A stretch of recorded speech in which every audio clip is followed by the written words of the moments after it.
On Christmas Eve 1948, somewhere between Wiesbaden and Berlin, a 27-year-old American pilot gazed into the night sky. The heavens were so full of stars it seemed they would overflow and tumble to earth in a brilliant display of Christmas generosity and joy. Hal, as he was known to his crew, wrapped his hands around the yoke of a C-54 cargo plane, which was packed with 20,000 pounds of flour. This is the real spirit of Christmas, he thought to himself, as he guided his plane toward Tempelhof Air Base in West Berlin.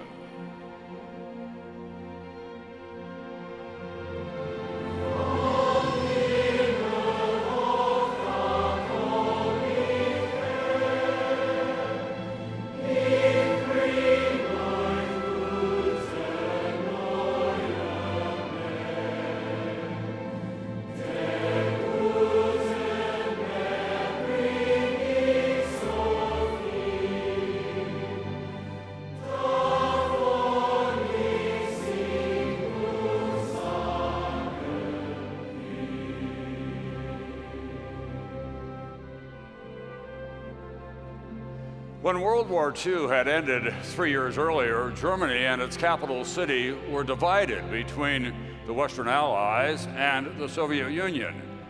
Then, in a grab for power, Stalin blocked ground transportation into the city. So, to preserve freedom and keep 2.5 million West Berliners from starving, the United States and Great Britain began transporting food and other basic supplies by air. Hal was one of hundreds of Americans who participated in the historic Berlin airlift, which was called Operation Vittles.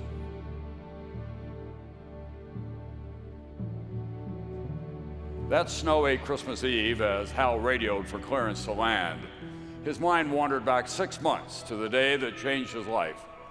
He had been standing at the end of the Tempelhof runway taking home movies of arriving planes when he noticed about 30 children on a grassy strip just beyond a barbed wire fence. In broken English, they asked about the planes, how much flour each one carried, and whether the airlift would continue. Although the children had been on meager rations, they were more concerned with freedom than with flour. They wanted what Hal had, the opportunity to pursue their dreams. So for almost an hour, Hal answered their questions before saying goodbye. But as he turned away, one question lingered in his mind. What made these kids different? All over the world, children were known to beg candy from American servicemen. These children had little to eat and no candy at all, yet they were grateful for what the airlift had given them and asked for nothing. Their gratitude melted Hal's heart.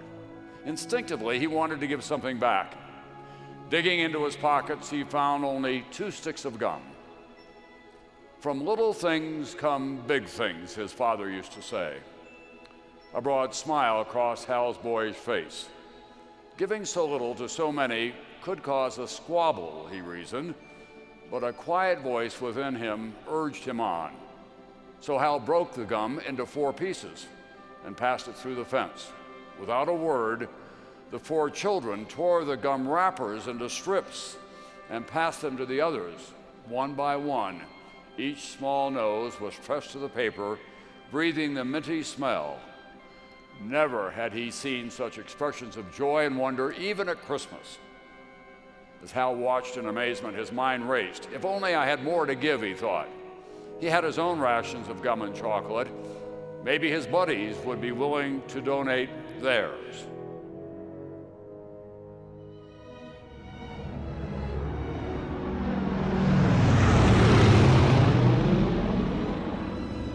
Just then, another C-54 roared over his head, and an idea formed in his mind. I could drop candy from the air, he said to himself. He quickly explained his plan to the children. When they asked how to recognize his plane, he remembered flying over the family farm back home. I'll wiggle my wings, he announced, spreading his long arms and waving them up and down. The children giggled with delight. Just promise me you'll share the candy, he said. All heads nodded in agreement. By the next day, Hal had secretly enlisted his crew to donate their rations and to make parachutes from handkerchiefs. As Hal's plane approached the runway and the grass came into view, he wiggled his wings, and a knot of waiting children exploded, running and jumping in the air. With the precision of bombardiers, the airmen pushed the candy out of the flare chute, and white canopies floated to earth. 30 children ran with open arms to catch the treasures. Hal and his buddies were as excited as the children. The thrill of giving was irresistible. Soon, they were dropping parachutes every day, hundreds of them. The press caught on. Reports went out. Mail for Uncle Wiggly Wings began piling up at base operations. Then Hal found himself standing before his superior, expecting to be court-martialed. But the colonel surprised him. "Halvorsen," he said, "General Tunner thinks it's a good idea." Soon hundreds of airmen were donating rations. Operation Little Victuals quickly captured the imagination of people everywhere. Candy and handkerchiefs poured in from around the world. Hal became known as the Candy Bomber and the Chocolate Pilot. Across West Berlin, children gathered to catch the parachutes and share the candy with each other. And they sent hundreds of thank you letters, like the one addressed to Dear Uncle of the Heaven. Some included maps and instructions. Fly along the big canal to the second bridge. Turn right 1 block. I live in the bombed-out house on the corner. I'll be in the backyard every day at 2 p.m. Drop the chocolate there. Day by day, the parachutes brought peace, and the candy renewed hope. The children made friends of their former enemies, and their parents' hearts were softened. The wounds of war began to heal. By December, the Little Victuals operation had gathered 18 tons of candy from American candy makers, and 3 more tons came in from private donors. The spirit of Christmas was descending on people everywhere, lifting them up in the joy of giving.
That Christmas Eve, the 27-year-old American pilot blinked back tears. The stars overhead could not be more beautiful than skies overflowing with parachutes tumbling to earth in a brilliant display of Christmas generosity and joy. His father was right. From little things come big things. Hal, in his cockpit, pulled back on the yoke as his wheels rolled onto the familiar runway.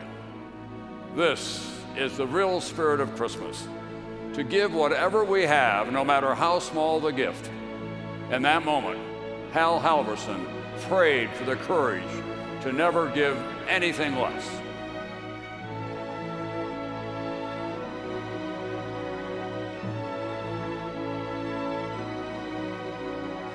Ladies and gentlemen, please welcome the Candy Bomber himself, Colonel Gail Hal Halvorsen, now 92 years young.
Welcome, Colonel Halvorsen. I've known about you for a long time, but it's just such a great pleasure to have gotten to know you this week as well. And what a lot of people don't realize is that you went on to become the commander of Tempelhof Air Base. You served in uniform for many more years, and you've been an ambassador of goodwill around the world. We thought it only fitting that we should give you 2 sticks of gum because they changed your life and the lives of so many. Well, thank you, Tom. This little gift changed my life forever. Thank you very much. And you're wearing the same flight suit that you wore back then. I got it big enough to start with. That's important.